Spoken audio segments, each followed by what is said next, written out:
करते हैं कि लोहा इस्पात उद्योग की समय के साथ में स्थिति कैसे बदली, पहले और अब कितना अंतर है उसकी स्थिति में। स्थिति मतलब अब वो कहां पे स्थापित हम कर सकते हैं। तो उसमें 2-3 फैक्ट दिए। देखिए 1800 ईस्वी से पहले का सबसे पहले तो पहला हम देखते हैं कि भाई 1800 ईस्वी से पहले क्या स्थिति थी। तो 1800 ईस्वी से पहले कहां पे स्थित होता था, जहां पर आपको कच्चा माल मिलेगा, लाइट मिलेगी और जल मिलेगा। मतलब कच्चा माल, विद्युत आपूर्ति और बहता जल। कच्चा माल विद्युत की आपूर्ति मतलब सप्लाई, विद्युत आपूर्ति तथा बहता जल जहां पर मिलेगा वहां पर लोहा इस्पात उद्योग स्थापित होता था। ये 1800 से पहले की, 1800 ईस्वी से पहले की बात है। और यहां पर कच्चे माल के रूप में आपको कोयला जरूरी था, नहर क्योंकि पानी चाहिए था, और रेलवे परिवहन के लिए। तो कोयला क्षेत्र नहरों और रेलवे के नजदीक, इसमें हम लिख सकते हैं ये कोयला क्षेत्र जहां पे था, कोयला क्षेत्र नहरों व रेलवे के नजदीक, क्योंकि रेलवे से ट्रांसपोर्टेशन हो जाता था। फिर थोड़ा सा समय बदला, समय के साथ में परिस्थितियां बदली। तो 1950 के बाद की हम बात करते हैं। इसमें दूसरा जो पॉइंट है 1950 के बाद की जो स्थिति है उसमें क्या है, तो उसमें फिर आ गया समुद्र का बंदरगाह, समुद्री पत्तन, समुद्र के किनारे जहां पर पानी के जहाज आ जा सकते, क्योंकि अब विदेशों से जो है इसका व्यापार होने लगा था। तो समुद्र पत्तन के निकट, और बड़ी बड़ी जगह चाहिए थी, बड़े कारखाने लगे। समुद्र पत्तन के निकट, बंदरगाह पत्तन बोलते हैं, समुद्र पत्तन के निकट तथा सपाट अर्थात समतल, उबड़ खाबड़ नहीं, सपाट भूमि के निचले क्षेत्र या सपाट भूमि क्षेत्र कह सकते हैं, जहां पर आपको कारखाना लगाने के लिए ज्यादा मशक्कत नहीं करनी पड़े। क्यों, ये क्या कारण था, क्योंकि अभी जो है वो विदेशों से आयात हो रहा था। तो इसलिए इन्होंने कहा कि समुद्र किनारे, क्योंकि समुद्र के रास्ते सामान आता था, विदेशी आयात, यहां पर विदेशी आयात हो रहा था, विदेशों से हम लोग इससे संबंधित कच्चा माल या दूसरी चीजें मंगवा रहे थे। अभी जो लोहा इस्पात उद्योग है वो ज्यादा विकसित क्यों हुआ, कहां कहां पे हुआ, जहां पर कच्चा माल मिला, सस्ते श्रमिक मिले अर्थात मजदूर मिल गए, श्रम अच्छा मिल गया, जहां पे बाजार नजदीक था सामान को बेचने के लिए, बाजार की उपलब्धता, ये मुख्य कारक रहे कि इस सस्ते श्रमिक, बाजार की उपलब्धता, कच्चा माल भी था। एक हम परिवहन भी लिख सकते हैं, परिवहन के कारण यह उद्योग विशेष क्षेत्रों में पला। विशेष क्षेत्र मतलब जहां पे ये सुविधाएं उपलब्ध हुई वहां पर। अब देखिए परिवहन, तो वो क्या है, परिवहन रेलवे लाइन है, या फिर जो समतल मैदान है, पहाड़ों में होने से रहा, रेगिस्तान में होने से रहा, ऐसा है। तो ये आपको पता रखना है। इसके बाद में हम आगे बढ़ते हैं। कुछ महत्वपूर्ण केंद्र, लोहा इस्पात संयंत्र कह सकते हैं हम, उनके नाम, उनके स्टेट्स के नाम, एक लिस्ट बना लेते हैं हम। जैसे नंबर 1 पे लगता हूं मैं, ये भिलाई इस्पात संयंत्र, भिलाई है बेटा छत्तीसगढ़ में। अभी आपको फिलहाल सिर्फ नाम याद रखने हैं और स्टेट याद रखना है। भिलाई छत्तीसगढ़, दुर्गापुर और बर्नपुर दोनों पश्चिम बंगाल में। दुर्गापुर, कहीं कहीं दुर्गपुर भी आता है, दुर्गापुर और बर्नपुर, ये दोनों हैं पश्चिम बंगाल, याद रखना, पश्चिम बंगाल में। उसके बाद में चौथा आता है, मान लो बोकारो और जमशेदपुर, दोनों झारखंड के अंदर। बोकारो, जमशेदपुर दोनों है झारखंड में। उसके बाद में आप छठा लीजिए राउरकेला, उड़ीसा। देखिए ये सारे स्टेट पास पास में, झारखंड, उड़ीसा, पश्चिम बंगाल, छत्तीसगढ़, ये इनका एक ग्रुप हो गया। इसको हम कह सकते हैं कि औद्योगिक क्षेत्र है पूरा का पूरा। उसके बाद हम बात करें कर्नाटक में जाए तो भद्रावती और विजयनगर, भद्रावती और विजयनगर ये दोनों कर्नाटक, भद्रावती और विजयनगर ये दोनों है कर्नाटक में। उसके बाद में यहां पे नॉन संख्या लगाता हूं मैं, सलेम, सलेम तमिलनाडु में, याद रखना। विशाखापट्टनम तटीय क्षेत्र है आंध्र प्रदेश, विशाखापट्टनम ये है आपके आंध्र प्रदेश में। तो ये 10 हो गई, 10। और इसके अलावा और भी जो है उसके लिए हम मैप अलग से देंगे, लेकिन फिलहाल आपको ये 10 क्षेत्र याद रखने हैं। किताब में दिए हैं, कभी भी मैप में भी आ सकते हैं, मैप में अलग से दूंगा। फिलहाल आपको इसका स्टेट, इसका नाम याद रखना। अब हम बात करते हैं टिस्को की। TISCO full form Tata iron and A&D भी लिख सकते हैं, एंड स्टील कंपनी, ये टिस्को का फुल फॉर्म है, याद रखना। Tata iron and steel company 1907 में झारखंड के अंदर साकची में, 1907 जगह साकची, जिसे बाद में क्या किया गया, जमशेदपुर नाम दे दिया गया, याद रखना। और फिर उसको टाटा नगर भी कहा गया। 1907 में झारखंड में साकची गांव, साकची जगह का नाम, साकची झारखंड। दो नदियां उनके संगम पे, स्वर्ण रेखा व खरकई नदियां, इसके संगम पे यह प्लांट स्थापित किया गया। सबसे पहले हम इसकी लोकेशन ध्यान रखना, लोकेशन जरूर ध्यान रखना। साकची, जमशेदपुर बाद में नाम किया गया, स्वर्ण रेखा और खरकई नदियां, क्योंकि पानी तो चाहिए ना। प्रश्न आता है साकची का चुनाव क्यों किया गया, इस उद्योग के लिए साकची को क्यों चुना गया। तो पहला कि ये जो स्टेशन है, ये जो लोकेशन है, वो बंगाल और नागपुर रेल मार्ग के कालीमाटी स्टेशन के नजदीक था। मैं समझता हूं उसके पहले आप इसको लिख लीजिए, ताकि मैं यहां पर इसको ढंग से मैं बता दूंगा। पहले आप इसको लिखिए, फिर मैं टिस्को की बात को आगे बढ़ाता हूं। सबसे पहले यह है कि यह बंगाल नागपुर रेल मार्ग, बंगाल नागपुर रेल मार्ग पर कालीमाटी स्टेशन से, क्योंकि आपको पता है परिवहन जरूरी है, तो रेलवे अगर नजदीक होगी तो यहां पर परिवहन आसानी से रहेगा। 32 किलोमीटर दूर स्थित था, तो 32 किलोमीटर कोई ज्यादा दूर नहीं है, इसलिए इसका चुनाव किया गया साकची का। याद रखना पहला बिंदु, साकची का चुनाव इसलिए किया गया क्योंकि यह बंगाल नागपुर रेल मार्ग पर कालीमाटी स्टेशन से सिर्फ 32 किलोमीटर दूर स्थित था। दूसरा, यहां पर लो अयस्क कोयला और मैंगनीज के भंडार थे, क्योंकि कच्चा माल चाहिए इसके लिए, तो लो अयस्क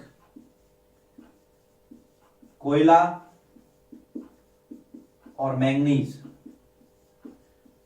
तथा मैंगनीज के निक्षेपों, मतलब भंडारों के नजदीक स्थित मैंगनीज के निक्षेप, मतलब भंडार निक्षेपों के समीप स्थित। तीसरा, पहला हो गया परिवहन, दूसरा हो गया कच्चा माल, तीसरा कलकत्ता का विशाल बाजार इसके पास में स्थित था। तो मार्केट भी तो जरूरी है ना भाई, सामान आपने प्रोडक्शन दे दिया, कोलकाता का बाजार नजदीक था, तो जो सामान है उसको कहीं ना कहीं तो बाजार में तो डालना पड़ेगा ना, डालना मतलब बेचना पड़ेगा। तो कलकत्ता का जो बाजार है वो इसके नजदीक था साकची के, इसलिए कहा कि साकची में हम इसको स्टेबलाइज करेंगे, इसको यहां पर स्थापित करेंगे। उसके बाद में यहां से देखिए जरिया का कोयला क्षेत्र, उड़ीसा के अंदर और छत्तीसगढ़ के अंदर लो अयस्क और डोलोमाइट, याद रखना। यहां से जरिया की खान, जरिया का कोयला क्षेत्र याद रखना, और छत्तीसगढ़ के अंदर जो लो अयस्क थे, छत्तीसगढ़ के लो अयस्क जो कि बहुत जरूरी है, और डोलोमाइट, डोलोमाइट के क्षेत्र, डोलोमाइट के क्षेत्र जो है वो नजदीक थे। तो ये भी इसके लिए एक अच्छी बात थी। उसके बाद में जल मिल गया स्वर्णरेखा और खरकई नदियों से। पांचवा, स्वर्णरेखा व खरकई नदियों से जल की आपूर्ति, जल आपूर्ति। इसके साथ में और अच्छी चीज क्या रही देखिए, क्योंकि स्वतंत्रता के पहले सिर्फ ये एक ही था, तो इसको सरकारी प्रोत्साहन भी मिला। छठा, सरकार द्वारा प्रोत्साहन भी दिया गया किसको, टिस्को को, क्योंकि स्वतंत्र भारत का ये पहला, और स्वतंत्रता से पहले केवल एक ही स्टील इंडस्ट्री थी। ये प्रश्न कई बार आता है, भारत में स्वतंत्रता से पूर्व कितने आयरन इंडस्ट्री थी, सिर्फ एक, टिस्को, याद रखना। मैं वर्कशीट में भी एक क्वेश्चन दूंगा आपको, तो ये सब चीजें आपको पता रखनी है। देखिए वापिस, ये तो है कि जहां पे लोह इस्पात उद्योग ज्यादा पनपता है, कच्चा माल हो, सस्ते श्रमिक हो, बाजार उपलब्ध हो, परिवहन हो, ये सारी बातें। फिर उसके बाद में हमने ये 10 सेंटर लिया, आपको 10 इंडस्ट्रीज के नाम है, आपको नाम याद रखने हैं 10 के 10, उसका स्टेट याद रखना है, लिस्ट आउट कर देना। उसके बाद में साक्षी की बात आती है, जिसका नाम साक्षी का बदल के जमशेदपुर हो गया। फिर टाटानगर, ये झारखंड में 1907 के अंदर इसको स्थापित किया गया। स्वर्णरेखा और खरकई नदियों के संगम पे स्थापित हुआ। साक्षी का चुनाव क्यों किया गया, उसके लिए 1, 2, 3, 4, 5 और 6 बिंदु आपको लिखने हैं, समझने हैं। चाहे कुछ भी कारण हो, बाजार की उपलब्धता हो, रेलवे स्टेशन के नजदीक हो, कच्चा माल मिलता हो, सरकारी प्रोत्साहन हो, नदियों से जल की आपूर्ति प्राप्त होती हो। ये है लोहा इस्पात उद्योग की कहानी। इसके बाद में हम बात करेंगे सूती वस्त्र उद्योग। हाँ, लेकिन इसमें एक और बाकी है ना, पिट्सबर्ग की बात बाकी है, वो हम इसके आगे करते हैं। फिलहाल आप इसको लिख लीजिए। इसके बाद में हम बात करते हैं संयुक्त राज्य अमेरिका का पिट्सबर्ग। साक्षी के बाद में अब हम बात करते हैं पिट्सबर्ग। देखिए, पिट्सबर्ग संयुक्त राज्य अमेरिका अर्थात यूएसए का एक महत्वपूर्ण इस्पात नगर है। हम ये जानेंगे कि यहां पर लोहा इस्पात उद्योग कैसे डेवलप हुआ, क्या क्या वो दशाएं थी, जैसे हमने साक्षी में देखा था।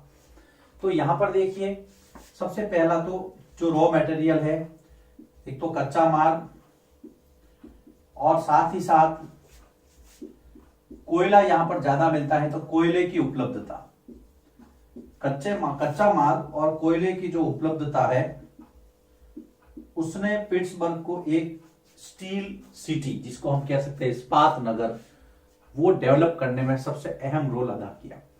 इसके अलावा देखिए, जब कच्चा माल की बात आती है तो लो अयस्क चाहिए। तो लो अयस्क जो है वो यहाँ एक प्रसिद्ध लोहे की खान है मिनेसोटा। लो अयस्क मिलता है मिनेसोटा की खान से। यहां एक प्रश्न निकलता है कि मिनेसोटा की खान कहां स्थित है, संयुक्त राज्य अमेरिका में। और मिनेसोटा की खान जो है वो किसकी है, वो लोहे की है, लो अयस्क निकलता है वहां से। आप ये जान के ताज्जुब करेंगे कि ये जो है लो अयस्क, ये जो मिनेसोटा है वो पिट्सबर्ग से बहुत दूर है। पिट्सबर्ग से इसकी जो दूरी है वो है लगभग 1500 किलोमीटर। अब 1500 किलोमीटर कोई कम दूरी नहीं है, ज्यादा है, लेकिन फिर भी यहां से लोहा अयस्क यहां पहुंचने में जो सबसे इंपॉर्टेंट रोल अदा करता है वो करता है नौ परिवहन, मतलब पानी के अंदर का जो यातायात है। और नौ परिवहन यहां पर संभव हुआ है ग्रेट लैक्स से। एक और इंपॉर्टेंट फैक्ट यहां पर, ग्रेट लैक्स याद रखना। जब भी ग्रेट लैक्स का बात आता है तो ग्रेट लैक्स में 5 झीलों का नाम आता है। सबसे बड़ी है सुपीरियर, जो वैसे भी सबसे बड़ी मीठे पानी की झील है, याद रखना, सुपीरियर। उसके बाद में ऑन्टेरियो, मिशिगन,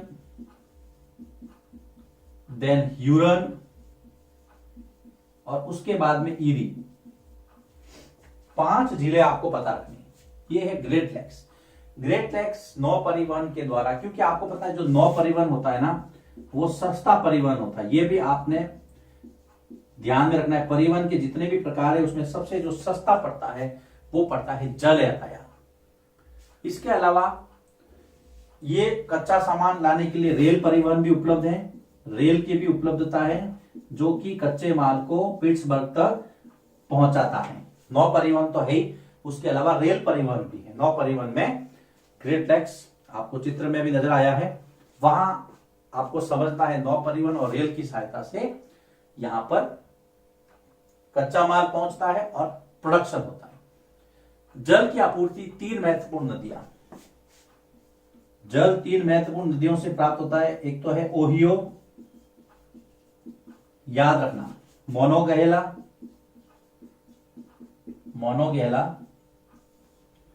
और एल्गनी। ये 3 नदियां जो हैं वो यहां पर इस संयंत्र को, पिट्सबर्ग को पानी उपलब्ध करवाती है। तो पानी की भी कमी नहीं है। लेकिन इसके अलावा भी पिट्सबर्ग में जो जो नया डेवलपमेंट हुआ है, जैसे रेल है, रेल पटरी के उपकरण है, रेल पटरी उपकरण, भारी मशीन, ये सब यहां पर बनते हैं। भारी मशीनों का निर्माण, ये सब इंडस्ट्रीज भी यहां पर डेवलप हुई है और ये सारी चीजें यहां पर बनती हैं। तो आपको पिट्सबर्ग के बारे में क्या क्या चीजें ध्यान में रखनी। देखिए, पिट्सबर्ग है कहां पे भाई, कि संयुक्त राज्य अमेरिका में, मतलब कि यूएसए में। महत्वपूर्ण इस्पात नगर है। कारण क्या है, कच्चा माल और कोयले की उपलब्धता आसानी से है। फिर लोएस्ट यहाँ पर मिनेसोटा की खान से मिलता है, जो पिट्सबर्ग से कितना दूर है, 1500 किलोमीटर। लेकिन ये संभव कैसे होता है, नौ परिवहन से, जल परिवहन से, है ना, जिसमें ग्रेट लेक्स सबसे अहम रोल अदा करता है। ये 5 जिले हैं, वह बहुत महत्वपूर्ण, याद कर लेना आप पांचों के नाम। नौ परिवहन सस्ता परिवहन होता है। इसके अलावा रेल परिवहन भी उपलब्ध है। उसके बाद में जो जल की आपूर्ति होती है ओहियो, मोनोगेला, एल्गनी नदियों से होती है। यहाँ पर रेल के उपकरण, भारी मशीन, ये सब भी बनते हैं। हम पढ़ रहे हैं लो इस्पात में भी पिट्सबर्ग में इतना ही। इसमें देखिए बहुत सारे अच्छे प्रश्न निकलते हैं। क्या सबसे पहले तो पिट्सबर्ग कहां है, कि यूएसए में। यहां पर लोहे की खान मिनेसोटा संयुक्त राज्य अमेरिका में लोहे की खान। देन ग्रेट लेक्स, 5 जिलों के नाम, अनेक बार प्रश्न आता है। फिर नदियां ओहियो, मोनोगेला और एल्गनी नदियां कहां स्थित है, कि यूएसए में। तो ये देखिए लो इस्पात उद्योग वाला टॉपिक यहाँ पे समाप्त होता है, जिसमें हमने साक्ची को और पिट्सबर्ग को देखा। लो इस्पात उद्योग, इसके पहले हमने देखा था कि इस्पात जो है मेरुदंड कहलाता है। कुल मिलाकर के लो इस्पात उद्योग के बारे में जितना आपको मैंने पढ़ाया है उस सबको आपको पता रखना है। इसके बाद हम अगले वीडियो में मूव करेंगे सूती वस्त्र उद्योग, जो इस चैप्टर का लास्ट टॉपिक होगा। लिखिए इसको, फिर हम अगले वीडियो की तरफ बढ़ते हैं।